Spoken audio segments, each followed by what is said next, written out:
Salutations la populace, j'espère que vous allez bien. Aujourd'hui on se retrouve pour une petite review d'une série animation qui est sortie aujourd'hui avec 2 épisodes. Série de Marvel Studios, Marvel Animation, qui est arrivée sur Disney+, qui n'est rien d'autre que You Friendly Neighborhood Spider-Man. Alors, avant de parler de ce que j'en ai pensé, etc., faisons un petit récap. Un petit récap de cette série qui avant s'appelait French Manière, Spider-Man French Manière, je crois que c'était ça, French Manière. Et aujourd'hui, on a eu You Friendly Neighborhood Spider-Man. Donc un petit changement, il y a eu pas mal de changements en interne depuis l'annonce du programme qui était en 2020-2021, je crois. Du coup, il y a eu des changements en termes de créativité, en termes d'écriture et en termes de nom, du coup. Et du coup, ce qui a donné ce qu'on a aujourd'hui. Et 2 petits épisodes, ma foi, plutôt intéressants, qui met plutôt une belle mise en bouche. Ouais, je pense que c'est le mot, une belle mise en bouche. Et j'ai bien aimé cette mise en bouche. La sympathique arène du quartier, j'ai trouvé ces 2 épisodes sympas. Mais franchement, ça porte bien son nom. Vraiment plutôt sympa. Je rappelle quand même l'histoire de cette petite série. On va faire rapidement. En gros, c'est... Clairement, on va repartir sur les bases de Peter Parker. Voilà, une fois qu'il est mordu, etc. Mais ça va être plus rapide. Je vais en reparler juste après. Ce projet, cette série, surtout ces premiers épisodes, on rentre vraiment dans le vif du sujet par rapport à Peter Parker qui clairement devient... En fait, c'est comment il devient Spider-Man dans cet univers cinématographique de Marvel. Et d'autant plus, dans un style qui rappelle vraiment, parce que moi j'ai retrouvé ça depuis les premières secondes de la série, du premier épisode surtout, dans quel style il rappelle les premières bandes dessinées du personnage. Dans un style vraiment très particulier. C'est ce style. Un style très BD, très bande dessinée. Et ça, vraiment, les amis, j'ai adoré, j'ai kiffé. Je trouve que ça a hyper bien fonctionné. Mais je vais en parler juste après. Donc voilà, en gros, on va suivre le personnage de Spidey avec ses péripéties à droite à gauche, voilà, comment il va s'y faire avec ses nouveaux pouvoirs, comment il va interagir avec les personnages, du coup, ses amis, son amourette, Tante May, Monsieur Osborn, parce que oui, Monsieur Osborn est dans, ce n'est pas un spoil, de toute façon, c'est dans la bande-annonce. Mais au fait, j'espère que vous avez vu les 2 premiers épisodes, parce que là, ça va spoiler à balle. À donf, les amis, à donf. Ça va spoiler à balle, les amis. Donc, si vous n'avez toujours pas regardé ces 2 premiers épisodes, allez-y et revenez sur ce premier review. Et si vous avez déjà vu, restez là et discutons ensemble. Voilà. N'hésitez pas à lâcher des commentaires d'ailleurs de ce que vous avez pensé de ces 2 premiers épisodes. Donc voilà, une série vraiment qui rappelle les BD des années 90, les premières BD de Spider-Man. Et rien que le générique, on a le thème de la première série d'animation. Le thème Spider-Man, le fameux thème qui a été évidemment remodelé, rendu un peu plus moderne avec ce côté un peu plus street rap. Mais ça fait plaisir, c'est vraiment beau. Je trouve qu'il y a vraiment ce côté héritage par rapport à ce que les anciens, eux, ont vu. Et ça amène de la nouveauté par rapport à ce que moi, ayant la vingtaine, mais même les plus jeunes qui sont beaucoup plus petits, la dizaine, etc. Il y a vraiment cette ambiance générationnelle entre les anciens et les nouveaux et la nouvelle génération, et je trouve ça vraiment cool. Et moi je trouve que c'est plutôt qualitatif. Et en termes d'animation, j'ai bien aimé. Franchement, ça m'a transporté quand même dans cet univers de Spider-Man que franchement, à la fin de l'épisode 2, j'avais envie de continuer à regarder. J'avais clairement envie de continuer à regarder, savoir qu'est-ce qui allait se passer, etc. L'animation, au top. Franchement, j'ai vraiment beaucoup apprécié. Mais vraiment, ce récit, je pense qu'il va être très sympa au fur et à mesure des épisodes.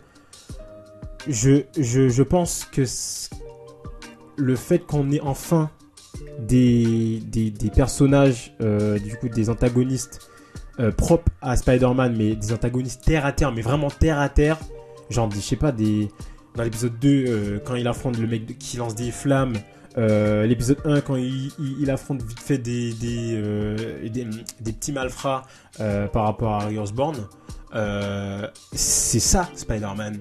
C'est vraiment l'araignée sympa du quartier.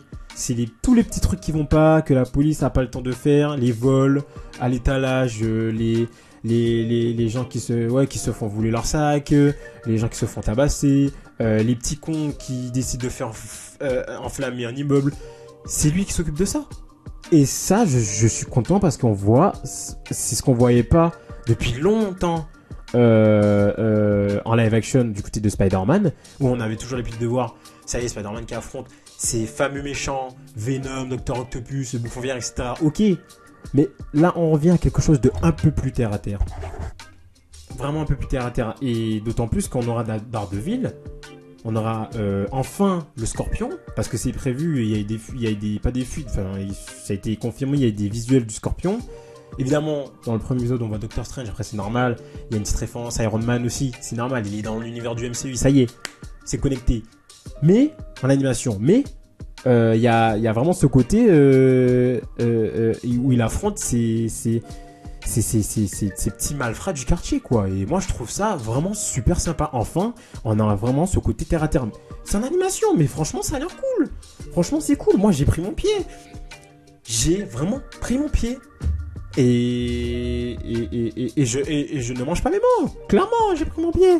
Donc, vraiment, cette petite histoire, moi, j'ai envie de la suivre jusqu'au bout. J'espère que jusqu'au bout, ça va être vraiment des petites péripéties comme ça qu'il va y avoir, où il aura toujours ce petit côté, ouais, il est un peu naïf, nanana, et il fait toujours le petit malin face à ces malfrats, mais c'est des malfrats qui, eux, en face, ils rigolent pas, mais c'est des petits couillons, c'est des petits voleurs, c'est des petits cons comme ça, c'est rien de fou, c'est pas un symbiote comme Venom, tu vois. Bon, à part le premier épisode, là, bon, ça a mis une belle mise en bouche. On voit Doctor Strange qui arrive d'un portail, et il y a une espèce de symbiote Venom avec une fourrure, je sais pas quoi. Le truc n'a aucun sens, mais c'était stylé. Franchement, c'était stylé.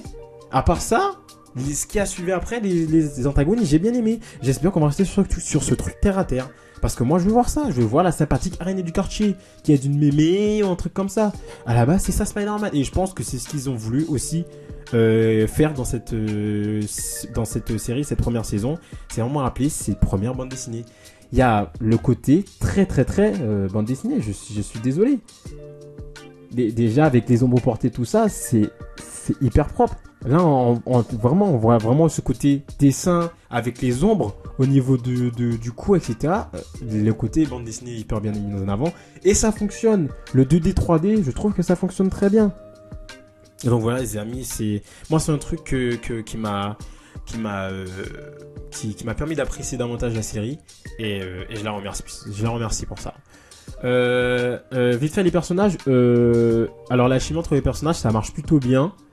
Je trouve que c'est un peu trop facile dans le sens où, ok, ça se passe hyper bien. Par exemple, à un moment, on voit un personnage qui est le personnage de le quarterback de Lincoln qui sort avec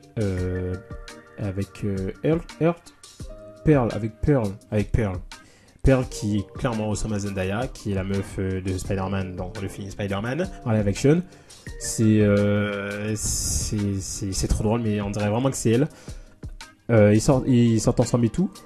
Visiblement, cette fille, c'est l'amoureuse. Enfin, l'amoureuse. Celle que Peter veut. La fameuse. Mais elle est en relation avec quelqu'un, ce fameux quarterback. Ce quarterback, il n'est pas comme Flash en mode Peter, Peter c'est la grosse tête, le quarterback c'est le gros con, en mode Flash Thompson. Non, pas du tout. Ils sont hyper potes dès le début. Et ok.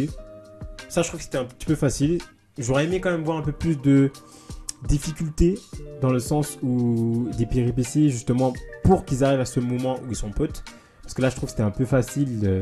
Après, il y a des mois qui sont passés, mais même lorsqu'il y a les mois qui sont passés, ok, il est ami avec Nico, etc. Mais le quarterback, il le connaissait, enfin, il le parlait pas encore. Et Lincoln, et ils deviennent amis là en un épisode, clairement. Ils deviennent amis, ils perdent un pote et ils font des soirées ensemble. C'était un peu facile. Mais vraiment, l'écriture entre les personnages, l'alchimie, comment ça s'entremêle, ça fonctionne. Je trouve ça vraiment pas mal.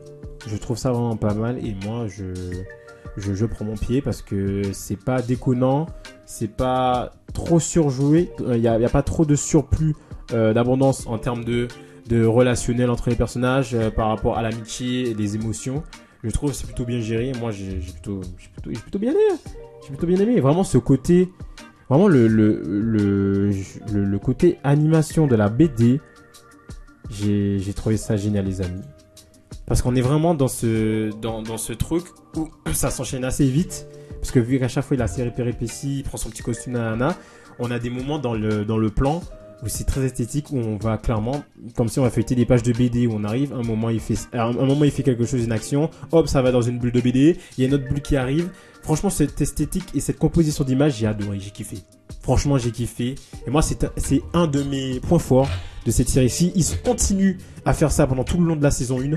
Tout le long de cette série, même pas la saison 1, les 3 saisons s'ils veulent. Mais au moins pendant tout le long de cette première saison, franchement, je vais prendre mon pied. Parce que ça va me rappeler que ces bons souvenirs de moi qui est en train de lire des BD. Les BD que j'ai là. Ces petites BD. Les amis, ces petites BD. Ça, ce sont des pépites, ça, les amis. Des pépites.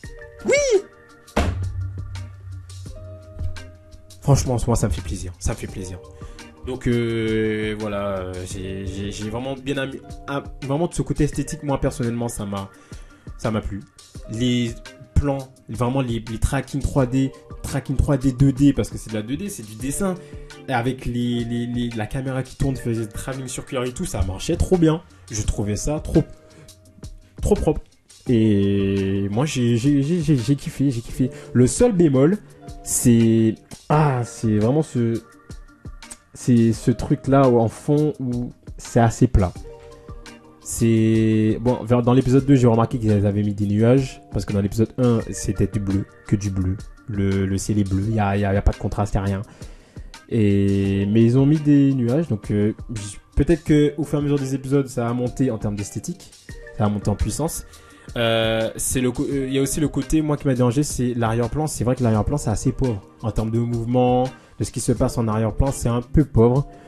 Et j'aurais aimé avoir plus de fluidité, plus d'éléments qui bougent, où ça donne de la vie en fait dans le plan, parce qu'il y a des plans qui sont un peu vides, un peu tristes. On voit juste les personnages qui parlent, parce que l'animation des personnages c'est très bien fait, les cheveux qui volent et tout, etc.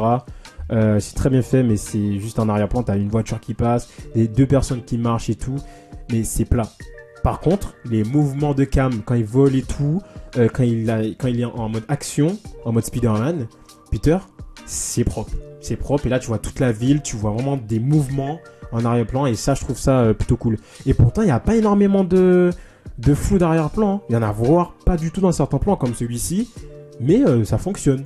Ça fonctionne dans ces mouvements d'action, etc. Mais c'est vrai que l'arrière-plan en plan statique, genre les champs contre champs, c'est vrai que c'est un peu vide. C'est dommage. Donc bon voilà, la musique rappelle beaucoup les premières séries d'animation, je trouve. Et ça colle bien au personnage, cette musique un peu street. Donc il y a la musique un peu pop qui arrive à des moments. Donc c'est plaisant, mais cette musique street rappelle vraiment le côté new-yorkais du personnage. Et ça, j'ai kiffé. Donc voilà les amis, moi ce que j'en ai pensé de ce You Friendly Neighborhood Spider-Man, de ces 2 premiers épisodes. Franchement, dans sa majorité, j'ai adoré, j'ai kiffé. Je vais pas dire j'ai adoré parce qu'il y a des petits bémols comme j'ai dit, mais j'ai kiffé, j'ai pris mon pied, c'était plutôt sympathique. J'espère que ça va monter en puissance. J'ai hâte de voir les prochains épisodes. Je crois que les prochains épisodes c'est dans une semaine ou 2, je sais plus. C'est 3 épisodes et j'ai hâte de voir ça les amis. Donc n'hésitez pas vous à me dire ce que vous en avez pensé de ces 2 premiers épisodes en commentaire, à lâcher un petit pouce bleu parce que ça fait toujours plaisir. N'hésitez pas à vous abonner aussi pour ne rien rater de ces prochaines reviews de You Friendly Neighborhood Spider-Man ou même d'autres contenus, d'autres vidéos, d'autres séries, films, etc. On se retrouve pour un prochain contenu. D'ici là, ciao tout le monde.